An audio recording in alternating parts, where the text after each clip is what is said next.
When important people die, things usually go as planned, but sometimes pieces go missing for religious or political reasons, or maybe even as a result of a barbaric Ivy League prank.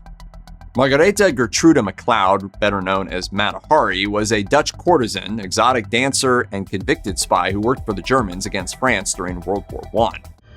The countries that are at war see spies everywhere. Women in particular come under suspicion. She was shot by a firing squad after spending her final nights in Vincennes, the same place where the doomed King Louis XVI and his wife Marie Antoinette spent their final hours before execution. What happened to her body is less clear. There were initially rumors that the execution had been faked and she hadn't really died. But as far as is known, she was indeed shot and ended up as a classroom cadaver at the University of Paris's medical school for student dissection. Apparently, no one had shown up to claim it.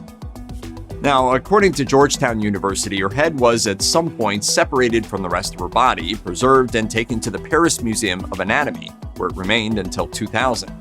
That year, a museum inventory found that the head had disappeared without an update to the record, suggesting that it had been stolen. Roger Sabin, then curator of the museum, noted that there was no way to know when the remains had been stolen and could only issue a plea for their return. Her head remains missing to this day. Florentine scientist and polymath Galileo Galilei is best known for building on Polish clergyman Nicholas Copernicus' theory of heliocentrism, the idea that the Earth revolves around the sun. This discovery was revolutionary because it really proved beyond the shadow of a doubt that the Earth is not the center of the universe. In the process, he got into a number of fights with churchmen, which escalated into a papal condemnation. Galileo died in 1642. He was buried in Florence's Basilica of Santa Croce's Novitiate Chapel, a small, easily missed side chapel without much fanfare. But in 1737, his admirers decided he needed a more majestic tomb. With the help of Duke Jean-Gaston de Medici, admirers moved his body to the church's north aisle, across from the burial place of famous sculptor Michelangelo Buonarroti. Despite clerical objections, he got a monument, which remains there to this day. I object. Even I object. And I object too. But as the body was being moved, someone removed 2 of his fingers, 1 thumb, some vertebrae, and a tooth. The vertebrae ended up at the University of Padua, while the rest was passed down in one family until 1905, when they disappeared. They resurfaced at an auction sometime in the 20th or early 21st century. As the story goes, the label containing the description of the famed astronomer's body parts, which were kept in a jar, fell off and was lost. The auctioneers had no idea of the treasure they possessed, but someone who knew his history bought them and brought them back to Florence's Museum of the History of Science, which has held on to them to this day. St. Francis Xavier was born in 1506 in Navarre, which is today part of Spain. In 1542, he became part of a Jesuit mission to minister in the Portuguese colony of Goa, India. There, he ministered to locals and Portuguese settlers, many of whom were former prisoners and caused plenty of problems for the colonial authorities. He would go on to preach in what is today Malaysia and make the first Roman Catholic convert in Japan, a man named Anjiro. St. Francis died before heading to China, whereupon he was placed in a casket and taken to Goa. There, something bizarre happened. 2 months after burial, his body was still intact, despite being covered in lime to dissolve the flesh, a telltale sign of sainthood. As a result, in 1554, his body was exhibited in Goa, where a Portuguese noblewoman bit off his toe and took it as a souvenir. The digit resurfaced in Lisbon in 2009 when her descendants made it public. It's been there for a long time, and it's like a miracle to see it. Most of Francis's body remains in the Basilica of Bom Jesus in Goa, but there was a considerable demand for his relics by Jesuit orders around the globe. In 1614, his right arm was sent off in pieces to Rome, Malaysia, and Macau, and one of his hands ended up in Japan. Not ideal, but at least he can be venerated all over the world. Anne Boleyn was the second wife of Henry VIII, following his bitter campaign for a divorce from Catherine of Aragon. She is credited with turning Henry towards Protestantism as a way of obtaining a divorce without the Pope's approval. But after 2 miscarriages and charges of adultery, Boleyn fell out of favor and was executed in 1536. Anne was buried in the Chapel Royal of St. Peter ad Vincula near the Tower of London. But according to the East Anglican Daily Times, there is a country estate called Irwerton Hall that Boleyn had frequented when visiting her aunt and uncle. Legend has it that after her execution, her heart was removed and sent in a small heart-shaped casket to Irwerton to be buried in the crypt.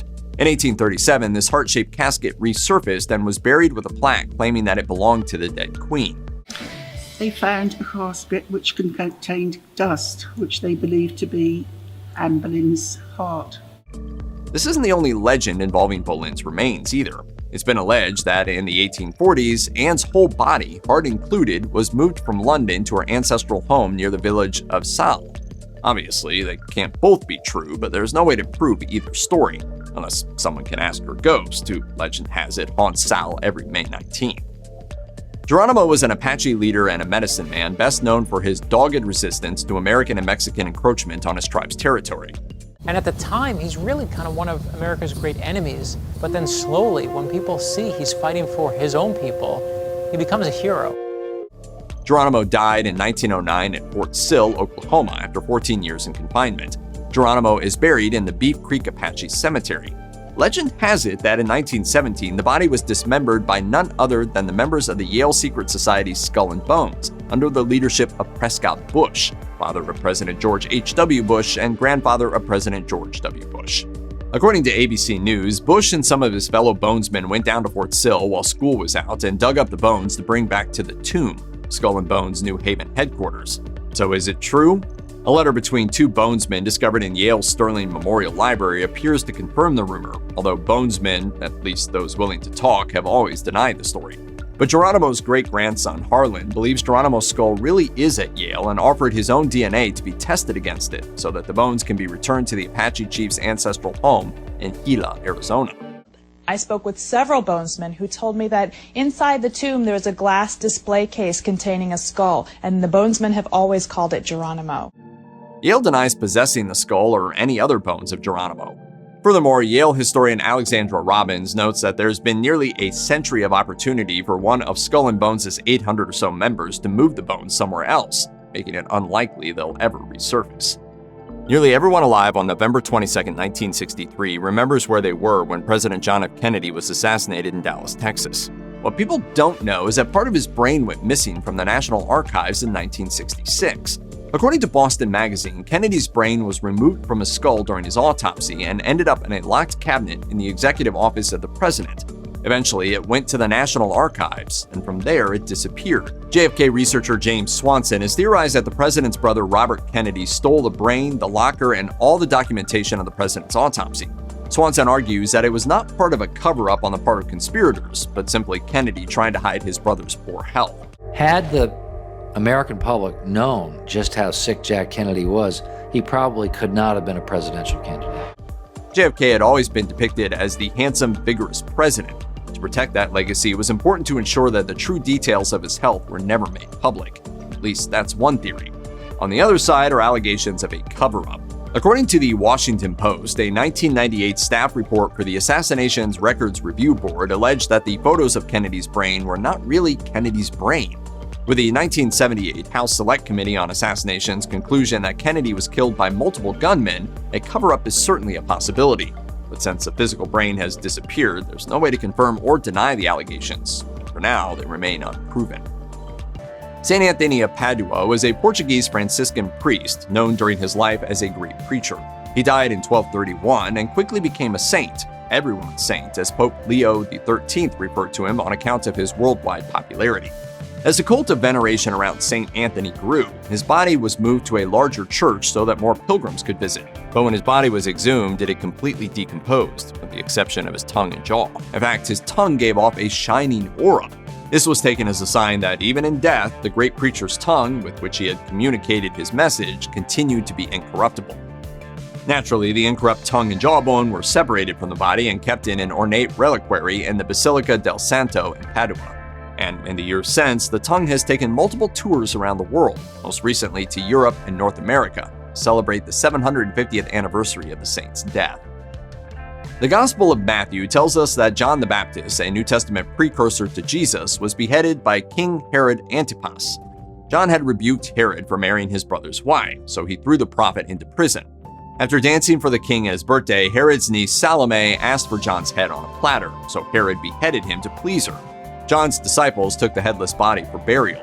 The head's location, however, is still debated. Tradition holds that John's head was sent to the cathedral in Amiens, France, after being brought over from Constantinople. But Rome's Basilica of San Silvestro also claims to have the prophet's head. And then there's Duke Wilhelm V of Bavaria, an avid collector of relics who also believed himself to be in possession of the saint's head, which is now housed in Munich's Residence Museum. Finally, the fourth iteration of the saint's head resides in the Umayyad Mosque of Damascus, a Catholic basilica dedicated to the saint before the Islamic conquest.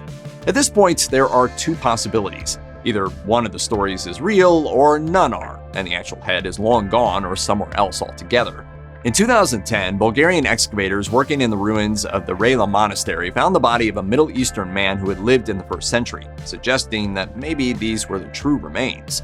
It's impossible to know for sure, but a fascinating story nonetheless. Buddhist tradition holds that Buddha was cremated upon his death. Afterward, his followers recovered 4 teeth and 3 small bones from the ashes of his funeral pyre. These were stored in 8 stupas and are venerated in shrines across the Buddhist world.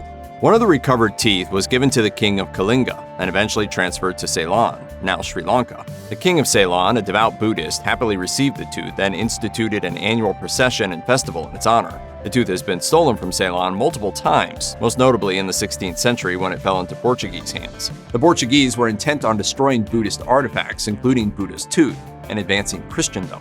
At one point, the king of Pegu, now Burma, offered a ransom to procure the artifact for himself.